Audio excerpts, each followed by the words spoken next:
Okay, I am live. How you guys doing? It's been a while, but I'm going to do something a little different today. I'm going to bring a guest on. Those of you know, my name is Latasha, and I lead Be the Bridge, the founder and president. And so, one of the things we talk about with Be the Bridge is we talk about moving toward reconciliation, because we understand that that is a process. And so, there's a process that we go through and Be the Bridge in order to even use that word and what that looks like as it relates to justice and righteousness and restoration. And so, one of the stories that I always talk about, and I also talk about this in the book, is Rwanda. As you know, Rwanda is very, very dear to my heart. I've been to Rwanda, I think I'm losing count, but I think it's about 6 times that I've been, because of everything that's happening with COVID. Of course, we were unable to go this year, but I've worked closely with Africa New Life and hope to continue my work with Africa New Life. I support their programs. And one of the things that I love about Africa New Life, and I'm just going to be honest, there's a lot of organizations that are out there, but I support Africa New Life because it is Rwandan led. And when you touch ground there in Rwanda, you are led by the pastors of African New Life Church. And that is important for optics. That is important for restoration. That is important in on so many levels, especially with the mistakes and missteps that has been done with overseas missions and stuff like that. So I always call it a learning exchange. When I go there, I learn more from Rwandans than they could ever learn from me. And so it's a beautiful country with beautiful people. And I'm just so excited to have this conversation. And because those of you, if you heard me speak live, I talk about Ubuntu, and I'm probably saying it wrong, but Pastor Charles can help me and correct me when I bring him on. But I'm going to talk to him just about this process that Rwanda has gone through, and what that means, and how their government has been completely shifted, and then what are some way forwards? What can we learn from Rwanda's process of reconciliation? And so I'm going to bring Pastor Charles on. Here it is about 12, and I'm on Eastern Standard Time, but they're on Rwandan time, so it's a lot later there. And so I'm going to try to bring him up. Pastor Charles, if you're there, if you can request to join, I think you're up there, right here. Okay, there you go. Afternoon. I have someone here helping me. So we're waiting for Africa New Life, and hopefully we'll have no issues with Wi-Fi and all the good stuff. Hey, Pastor Charles, how you doing? Good, Hey, good, doing well. good, How are good. you? It's great to see you. Good to Yeah, see you, especially these yeah, days. yeah. There's a lot happening. I was just giving people a background about my work with Africa New Life, and we were just there. We took a group. Be the Bridge took a group there in 2019, and we got a chance to visit with some of the government officials to really talk about your just the process that Rwanda has gone through as it relates to reconciliation. And I wanted to talk about that, and then we're going to talk about how those who are watching can support your efforts and what you're doing with Africa New Life. So if you could just tell us a little bit about Africa New Life and how you guys are deeply invested in the reconciliation process, because I really feel like Africa New Life is a part of the restoration of Rwanda. and I've seen it, through your life, through the lives of all those that work with you, and through what you're doing. So if you could just tell, people who are listening, why is Africa New Life important to be a Rwandan-led organization? If you can tell us that, and then I'll get to the other question. At the core of what we do here is that we want to see lives transformed, transformed by the gospel of our Lord Jesus Christ, but at the same time transformed by compassion and love, which flows out of Christians living out their faith in our communities. And much of our frontline work, as you've seen it here in Rwanda, is the entire thing of developing African leaders and global leaders, so that we have enough leaders to lead us in the change process. This country has been going through a change process, from colonialism to bad leadership to a genocide, and now to a sense of victory. To be able to sustain that victory, keep on raising leaders by providing good education for our leaders, by protecting our leaders, by providing basic needs and nurturing younger people and youth to become their best, achieve their dreams. Right. And you guys do this so well. When we were there in last June, we got to meet with some of the government officials. And one of the things that we noticed is the country of Rwanda, there's periods during the month where you actually shut down, and you do community. I forget what you call it, where the community connects with one another. And I want you to, if you can. It's called Umuganda. Umuganda. Okay. Umuganda. And can you explain that and why you have Umuganda? It's like there's this new language that has been created to promote the work of reconciliation. Umuganda is one day in a month where the entire nation gets out of their neighborhood, you get out of your house, to clean your community, to clean your roads, to build bridges, to do things that make your community better in terms of a physical outlook, which gives us a pride in our nation. But then after that, at the end of Umuganda, around 11, 12 o'clock, the entire community gather together to talk about our community problems, to talk about our conflicts, to talk about our challenges, to voice our concerns as a single community. And out of that, we are able to build consensus and live together in a community peacefully. Yeah, I love that. And I think that's important, that we can glean from Rwanda, is this new language that pushes us toward the work of what restoration and reconciliation can look like. When we were there, we got a chance to visit your communities, but we also got a chance to visit Reconciliation Village. And what I loved about that is the people who had caused harm were able to now live in community with those that they had harmed. But there was like this healing process that had taken place because you, as Rwandans, you own your history. You own your history. And could you tell us a little bit about how Rwanda owns the history? How does Rwanda own its history? As hard as that history can look like, how do you guys own your history? We made a choice to own our history.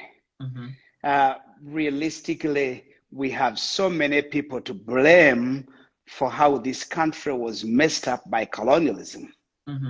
Sometimes even messed up by church leaders that were connected to the colonialists. Mm-hmm. But a time came in the life of the country, if we are going to make progress, we are going to own our history and alter it and change it and start writing a new story Right. for us, for ourselves.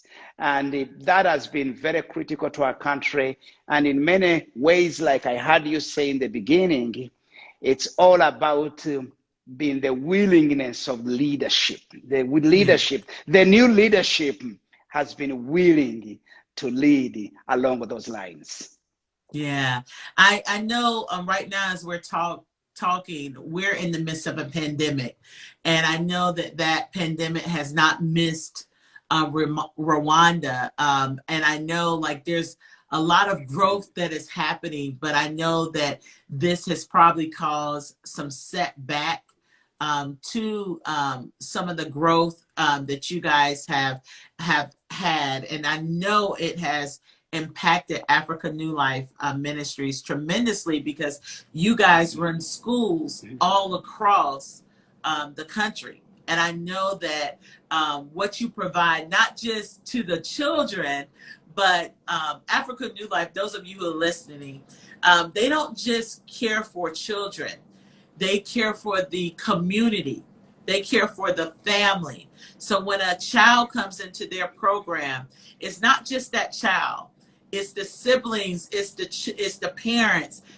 It's the community comes around them, and so they work through churches. Yeah. They plant churches and they plant schools. So I think it's just a beautiful way and how they bring about the restoration in their community.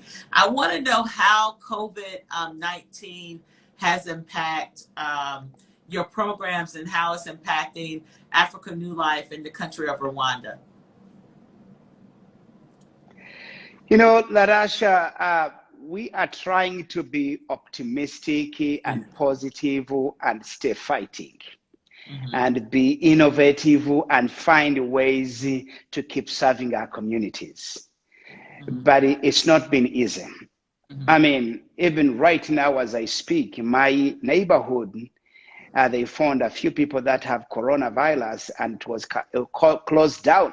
So I had to move to another location and keep doing ministry and keep moving on. It's the travel to the communities has been really hard. Kids struggling to go to school, and for us opening up new ways for them to attend school by delivering educational materials to their homes. Families have been striking with hunger more than ever before, lack of food.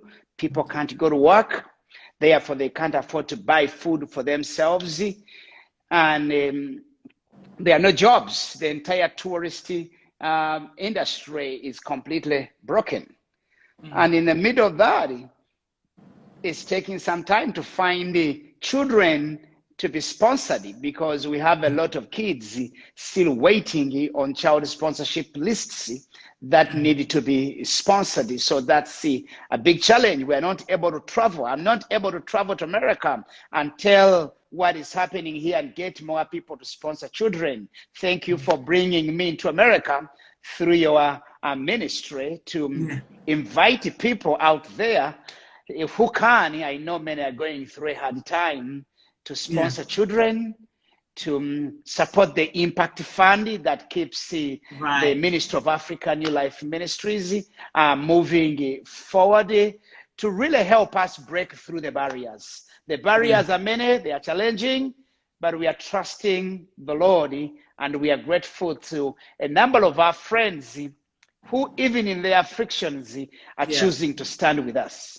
Yeah, that's a beautiful. I mean, I'm thinking about how this has impacted us here, but when you're in a country that the infrastructure is still fragile, and when you talk about, for a lot of our kids that are home for school, there are places where kids don't have internet and they're having to do their lessons on the phone, but when you don't have internet and sometimes electricity at all, could you imagine trying to learn. And this country has gained so much in such a short amount of time. Rwanda is not the same country that it was in 1994. And so, you know, I wanted to have you on because I've been supporting the organization since 2013. And I've seen Thank the you. work that you're doing. And I would ask you guys, those of you who are listening to this conversation, you know, I know a little goes a long way, you know, and even for me, even as I'm hearing this, because I have been inundated to what's happening here in America, and there's this tension that I feel where it's like there's this tension of what's happening here at home, but also this tension of when we say that we are the global church and we say that we are connected. I am connected to my Rwandan brothers and sisters. I am connected to Africa New Life. I am connected. We are connected to one another. And so, if I always say this, and you guys know that if one part of the body is suffering, then we all suffer with it. And so, I wanted to bring Pastor Charles on during this time to kind of talk about you know, Africa New Life and what they do. You guys, if you've been following me for a while, you've seen me post about it, talk about it. I've learned so much from his leadership and just the strategy,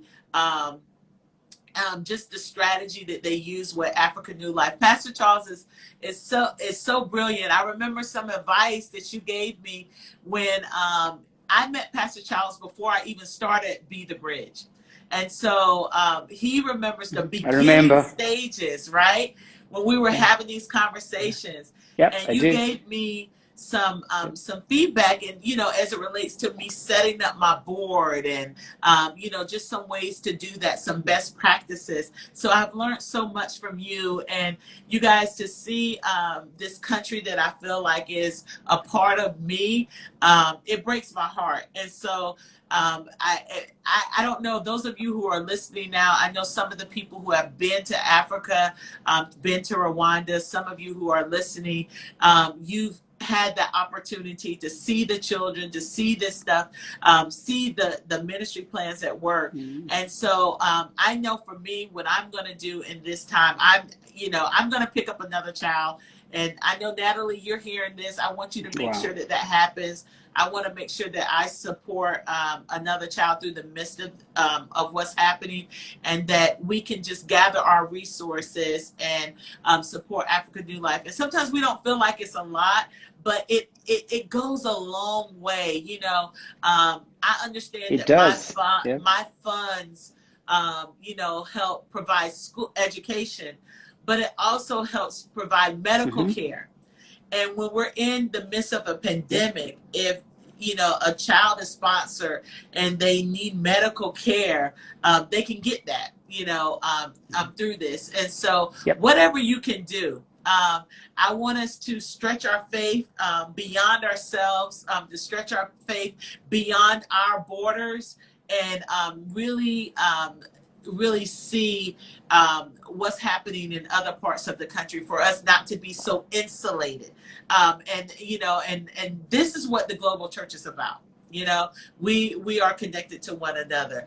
Now, one of the things that you guys, this process that you guys have done, I wanted to talk about this right quick. How have you healed from your personal trauma as it relates to what you have dealt with through the ethnic hostility in Rwanda? How have you personally healed from that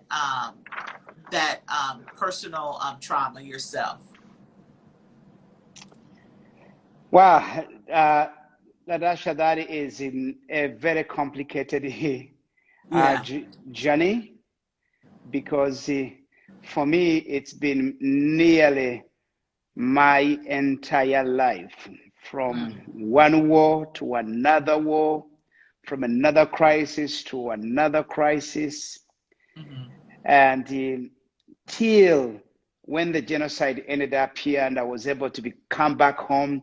But even when I came back home, I was struggling with the issues of identity because now I was back to my home country, for which I could not speak the language clearly, because for 26 years of my life, I was a refugee.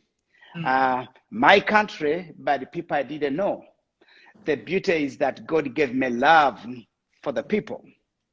So for me, the entire process of healing, which continues, started by the whole idea of rediscovering my identity. And that was critical, that I am Rwandan. Yes, I am a Christian. I love Jesus, but now Rwanda is my home. Now, more than that, obviously, I have the assurance of my identity in Jesus Christ. But the whole idea of finding a place I call home, I belong to a community where I can be nurtured and grow and raise my children, that was an amazing process of healing. But then the other thing was that for the first time when I came back to Rwanda, I found a community where I could be protected and not be beaten and not be harassed and not be despised because of my ethnicity.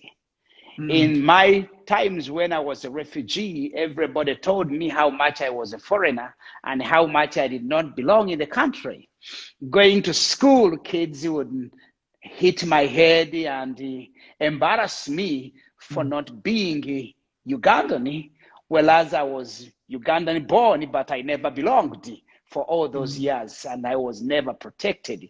So the whole idea of identity brought healing. The whole idea of protection, that I felt now I'm in an environment where I am protected. For example, I could, yes, make a mistake like overspeed, but the policeman just stops me and gives me a ticket. He doesn't kick my back.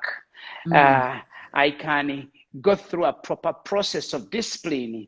The whole idea of being facilitated, because for many years in Rwanda, if you came from one tribe, you could not get access to higher education. And for the first time, the nation was opened up whereby there was equality.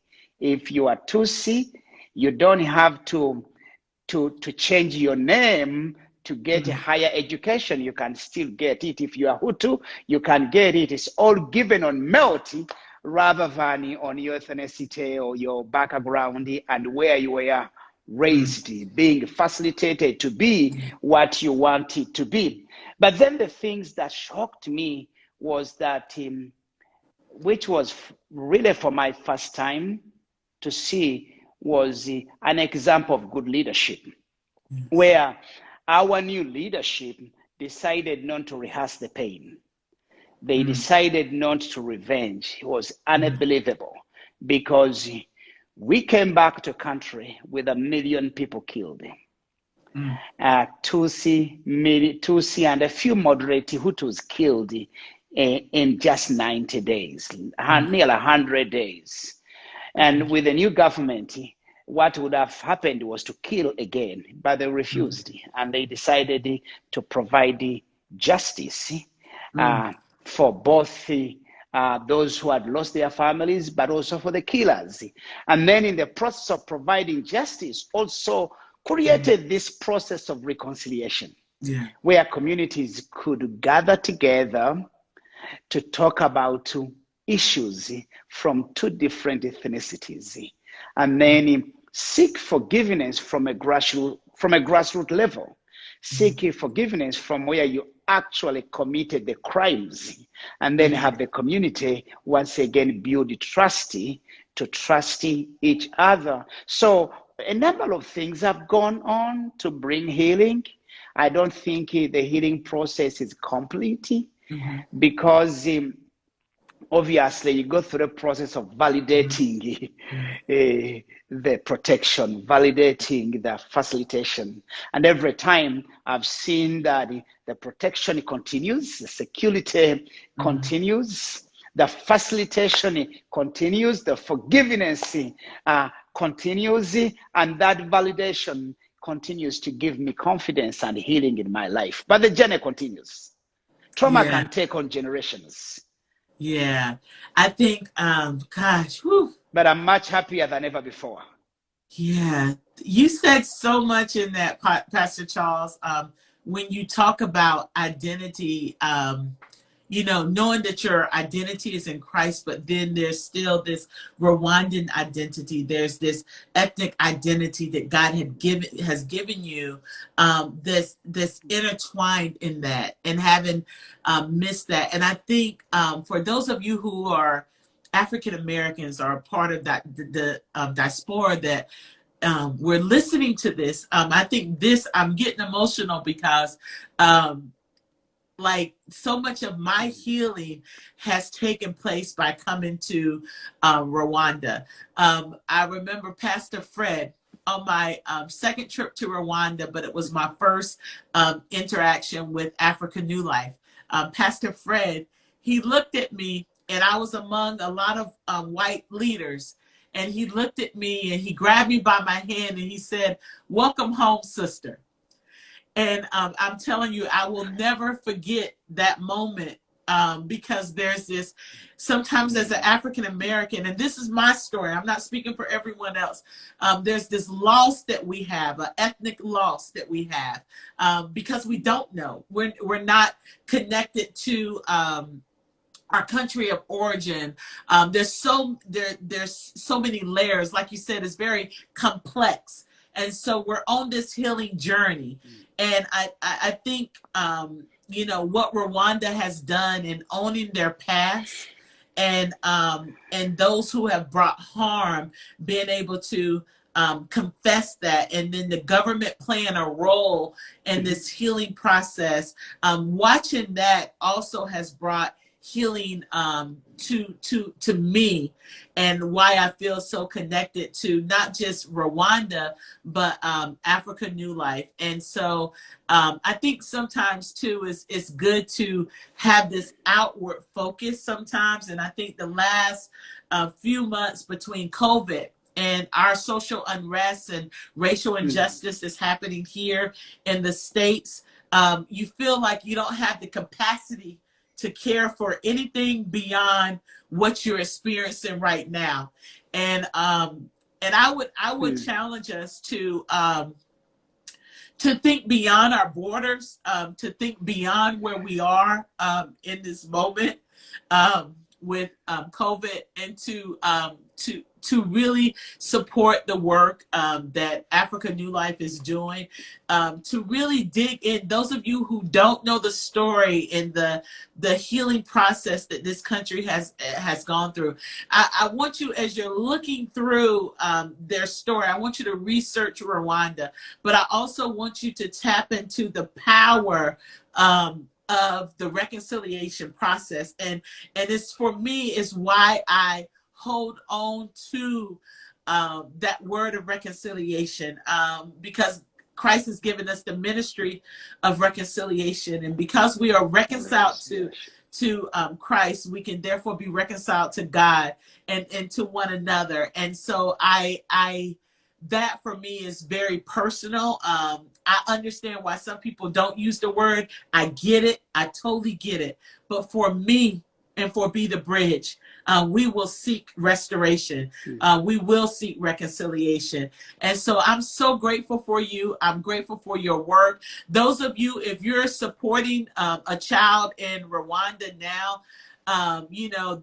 their impact of what's happening with COVID is totally, we're not trying to compare what's happening in Rwanda to what's happening in America. We have some real concerns here, but there are some creative ways of how we can hold both of these tensions, and how we can reach out to our brothers and sisters across the Atlantic and make sure that they're not forgotten, and that they are seen, and that they are also a part of this global church community.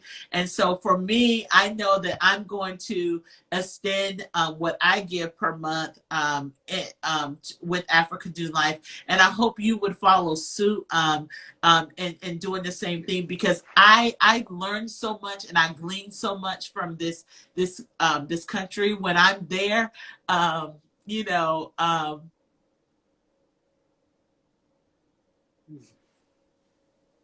when I'm there, you know, you feel like you belong. Thank you, Latasha, for Yeah. loving Rwanda.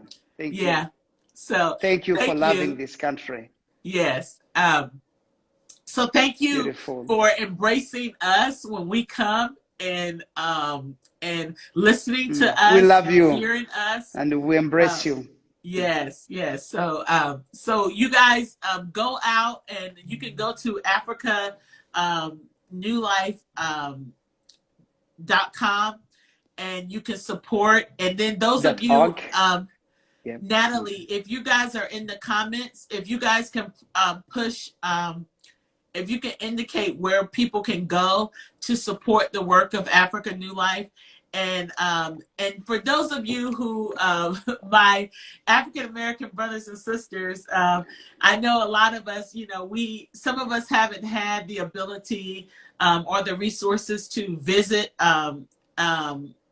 Africa, to all the different countries. I mean, there's 56 countries, you know, on the continent of Africa. So we forget that. And so if you ever have the opportunity to go visit, but really begin to read the history of some of these African countries, so that we can feel connected, and we know and we understand, and then how we can apply some of the learnings and that some of these countries are going through now, like a Rwanda, and how we can apply that to our personal lives. And so the website to go to is africanewlife.org. I'm sorry, africanewlife.org /impact. So go there, support, hear about all the good things that are happening with this Rwandan led organization. I got a chance, Be the Bridge, we got a chance to spend some time with the Africa New Life American staff, and do some anti-racism and implicit bias training. They are doing the work. They are growing, and we're growing with them. We're learning from them. And so we are grateful for you. So thank you for joining me tonight. And we love you. You are in our prayers. I know you're praying for us. And so thank you so much for all that you're doing. So let's go out and support, and